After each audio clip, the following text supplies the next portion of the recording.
Hello, good morning all students. मैं संदीप कुमार आप सभी का अपने यूट्यूब चैनल एस के स्टडी पॉइंट नंबर 64 पे आपका हार्दिक स्वागत करता हूँ। अपनी जो सेकंड यूनिट थी प्लांट फिजियोलॉजी, उस का जो सबसे बेस्ट चैप्टर है वो है एंजाइम। और इस चैप्टर से कंटिन्यू 2 साल से क्वेश्चन पूछे जा रहे हैं। 2019 में भी 2 क्वेश्चन आए थे, 2020 में बोर्ड एग्जाम में 2 क्वेश्चन आए हैं। टोटल अभी तक इसमें 4 क्वेश्चन पुटअप हुए हैं। इसलिए ये जो यूनिट है, इस यूनिट का जो ये चैप्टर है वो बहुत ही बेस्ट है। और ये चैप्टर आपके कुछ लास्ट ईयरों में एनसीईआरटी का अपना सिलेबस चलता था बायो का, उसमें भी था। तो आगे आप ये जो चैप्टर है फ्यूचर में भी आपके नीट की एग्जाम वगैरह दोगे वहां काम में आएगा। तो 2019 में 2 क्वेश्चन कौन से है, 2020 में 2 क्वेश्चन कौन से है, उनकी हम चर्चा करते हैं। तो 2019 में 2 क्वेश्चन आए थे इससे। तो फर्स्ट जो क्वेश्चन था वो था ऑक्सीकरण व अपचय अभिक्रियाओं को उत्प्रेरित करने वाला एंजाइम कौन सा। एक क्वेश्चन तो ये था जिसका एक आंसर था ऑक्सीडो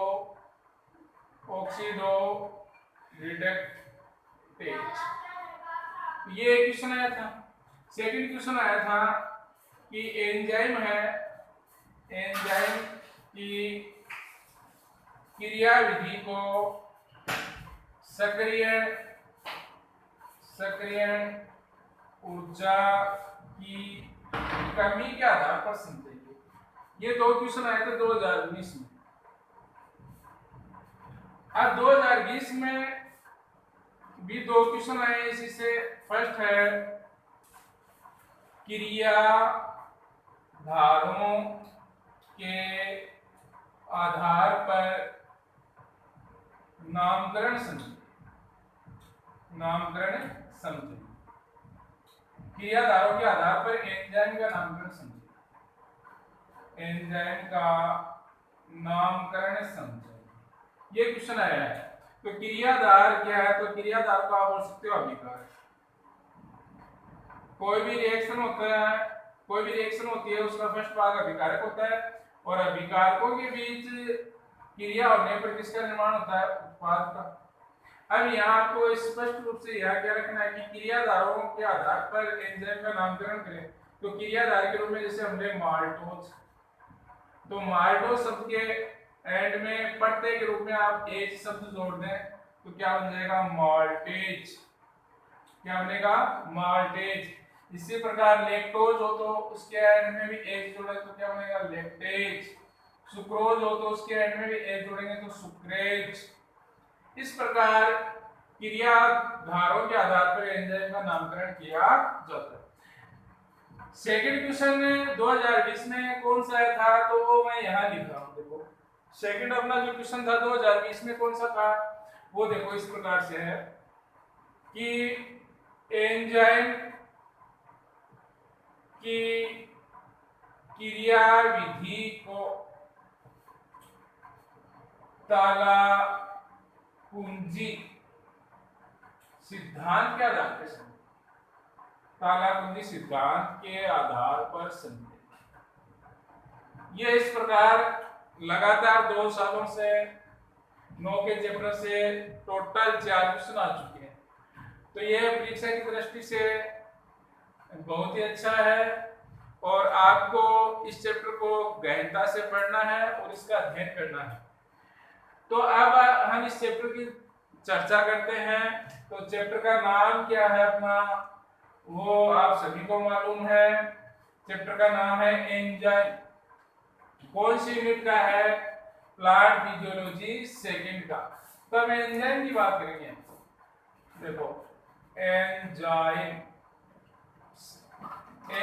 से जो शब्द है 2 शब्दों से मिलकर बना है।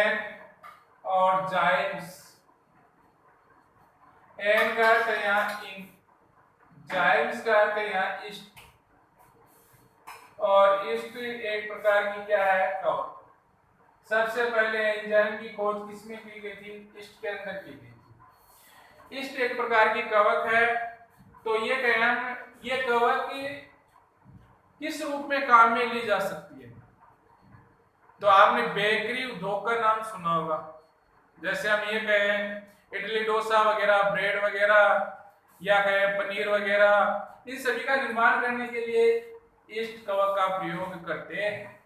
तो आपने डोसा देखा होगा, या जब हम इडली बनाते हैं तो फूल जाती है, तो फूलने का कारण क्या है, उसका जब घोल बनाया था वहां उसमें कौन सी कवक डाली, आपने ईस्ट डाली, और जो ही फूल जाती है वो वस्तु, जैसे डोसा फूला हुआ था इसका, तो उसमें कौन सी गैस थी, CO2। जब आप ईस्ट कवक के चूर्ण को किसी भी घोल में डालोगे तो उसमें सड़न पैदा होगी कुछ घंटे बाद, और जो सड़न पैदा होगी तो उसमें बुलबुले निकलेंगे तो वहां कौन सी गैस है, CO2 गैस है। इसी प्रकार इस कवक का प्रयोग ब्रेड बनाने में किया जाता है। तो एक कवक, इस कवक का नाम है सेकेरोमाइसीज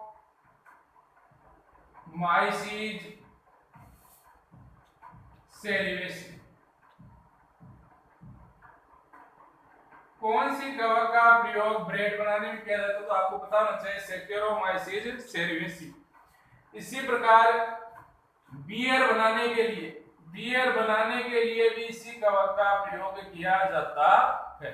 जैसे जो है बियर की बोतल है, उसको आप खोलोगे तो तुरंत उससे गैस बाहर निकलेगी, वो गैस कौन सी बाहर निकलेगी, CO2।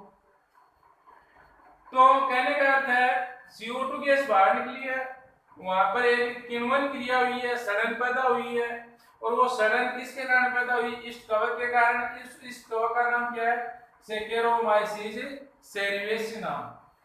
अब यहाँ एंजाइम है, इसकी परिभाषा क्या होगी, तो देखो ये प्रोटीन प्रकृति के कार्बनिक पदार्थ, प्रोटीन प्रकृति के कार्बनिक पदार्थ हैं, कार्बनिक पदार्थ हैं जो जीवित कोशिकाओं में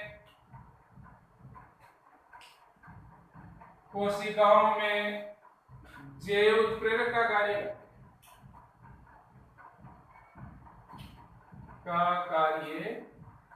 करते हैं। अतः इन्हें क्या कहते हैं, एंजाइम।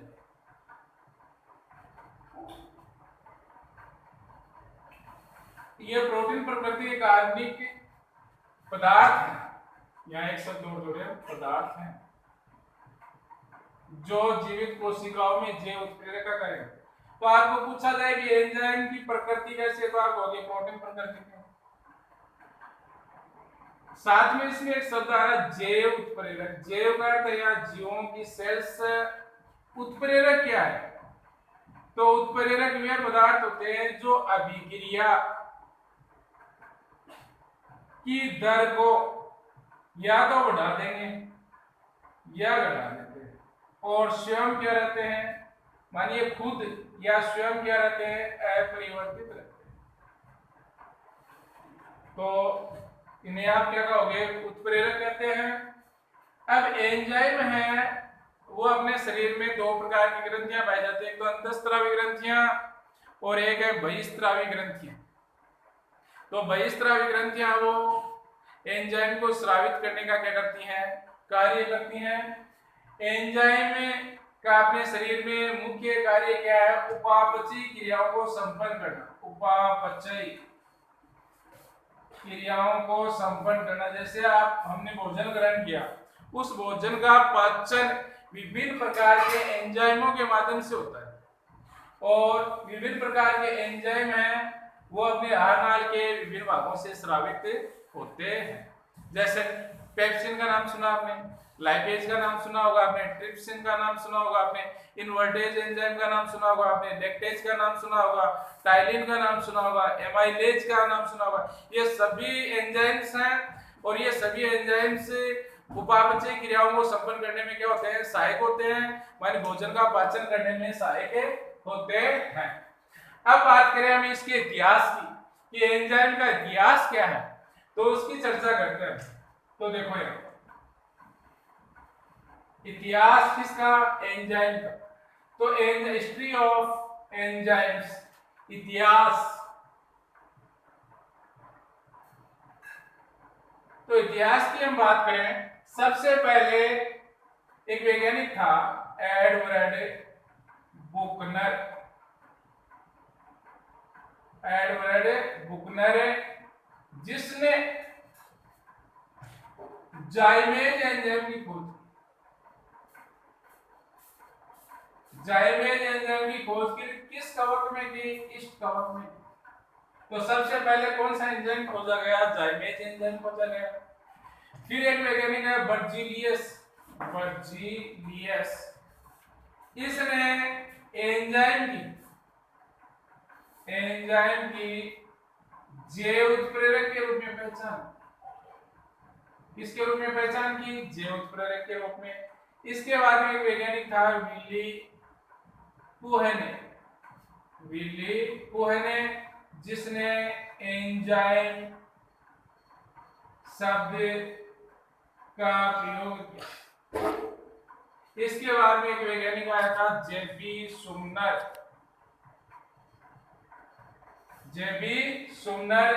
जिसने यूरिएज एंजाइम का क्रिस्टलीकरण रूप प्राप्त किया। इसके बाद में एक वैज्ञानिक था सुमनर और साथ में इसका दोस्त था नॉर्थरोप। इन दोनों ने मिलकर यह बताया कि रासायनिक दृष्टि से एंजाइम प्रोटीन से निर्मित होते हैं। कि रासायनिक दृष्टि से एंजाइम किससे निर्मित होते हैं, प्रोटीन से निर्मित होते हैं। इसलिए सुमनर और नॉर्थरोप, इसके साथ एक और वैज्ञानिक था स्टेनले, इन सभी को 1947 में नोबेल पुरस्कार से सम्मानित किया गया था। अब मैं बार बार में ये बता रहा हूं कि एंजाइम है वो प्रोटीन प्रकृति के होते हैं, लेकिन एक एंजाइम ऐसा अपवाद है जो एप्रोटीन प्रकृति का होता है। अब हर कार्य में अपवाद मिलता है, आपको मालूम। तो वो अपवाद है वो कौन, एंजाइम। कैसी प्रकृति उसकी, एप्रोटीन, राइट। उस एप्रोटीन एंजाइम की खोज किसने की, तो एप्रोटीन एंजाइम की खोज, एंजाइम की खोज किसने की, तो यहाँ वैज्ञानिक है सेक व अल्टमैन। इन दोनों ने मिलकर प्रोटीन एंजाइम की खोज की। और ये एंजाइम किसका बना होता है, आरएनए का। और इस एंजाइम का नाम क्या आखिर में, तो इस एंजाइम का नाम है राइबोजाइम। तो ये अपवाद है। ऐसा कौन सा एंजाइम है जो एप्रोटीन से निर्मित है, तो आप कहोगे राइबोजाइम। आखिर में बना किसका है, आरएनए का। खोज किसने की, सेक और अल्टमैन ने की। ये इसका इतिहास है। तो दोबारा देख लेना, एडवर्ड बुकनर ने जाइमेज एंजाइम की खोज की सबसे पहले। इसमें बर्जीलियस ने एंजाइम की जैव उत्प्रेरक के रूप में पहचान की।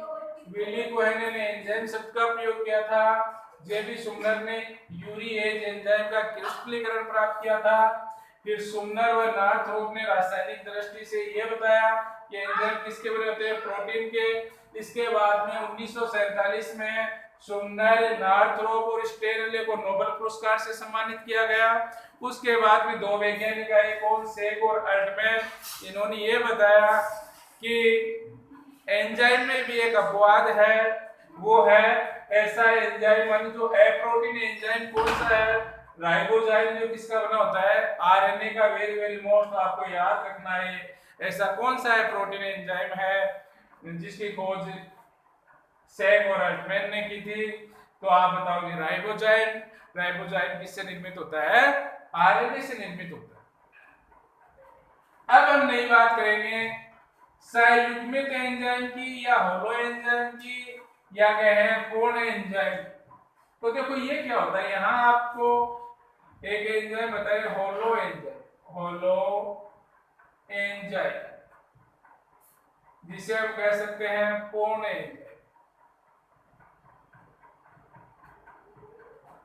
होलो एंजाइम या पूर्ण एंजाइम ये क्या होता है, इसकी बात करेंगे। तो देखो एंजाइम है, ये कहें किससे मिलकर, मैंने एंजाइम में दो भाग होंगे, एक तो प्रोटीन भाग और एक एप्रोटीन भाग। मानी होलो एंजाइम, इसे आप पूर्ण एंजाइम कह सकते हो, इसे संयुग्मित एंजाइम भी कह सकते हैं। ये किससे मिलकर बना है? प्रोटीन भाग से। और एप्रोटीन भाग, प्रोटीन जो भाग है उसको बोलोगे आप एपो एंजाइम, और एप्रोटीन भाग इसको बोलते हैं सहकारक। अंग्रेजी में इसको बोलेंगे कोफैक्टर। कोफैक्टर। अब ये सहकारक तीन प्रकार का होता है। एक नंबर पे प्रोस्थेटिक समूह, दो नंबर पे यहां आएगा अपना सह एंजाइम जिसे अंग्रेजी में बोलते हैं को एंजाइम, और तीन नंबर पे अपना है सक्रिय के कारक। सक्रिय के कारक ये दोनों है ना कार्बनिक प्रकृति के होते हैं। ये दोनों कौन सी प्रकृति के होते हैं? कार्बनिक प्रकृति के। और ये होता है अकार्बनिक प्रकृति। अब यहाँ ज्ञान की बात क्या है, जैसे परीक्षा में पूछ लेते होलो एंजाइम क्या, तो आप ये कहोगे एपो एंजाइम और सहकारक मिलकर किसका निर्माण करते हैं? होलो एंजाइम को का या पूर्ण एंजाइम का करते हैं। और एपो एंजाइम है वो कैसा भाग है? प्रोटीन युक्त। तो ये पूछ लिया जाए एंजाइम के प्रोटीन युक्त भाग को क्या कहोगे, तो आप क्या बोलोगे? एपो एंजाइम कहेंगे।